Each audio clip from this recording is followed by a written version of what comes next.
السلام عليكم ورحمة الله تعالى وبركاته. المجرية لوكا هاموري منافسة إيمان خليفة القادمة تخترق القوانين والأخلاق الأولمبية، وإذا تحركت اللجنة الأولمبية الجزائرية ستقصى من المنافسة.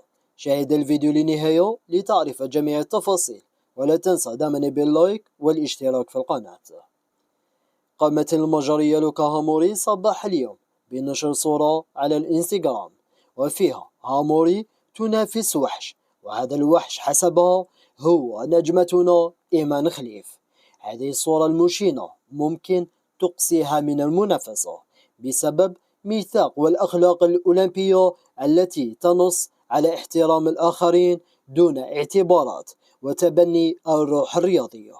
هنا يجب على اللجنة الأولمبية الجزائرية التحرك بأسرع وقت من أجل تقديم احتجاج رسمي للمطالبة بإقصائها، رغم أنه متأكدين إن شاء الله ابنتنا تستطيع وستحطمها في الحلبة.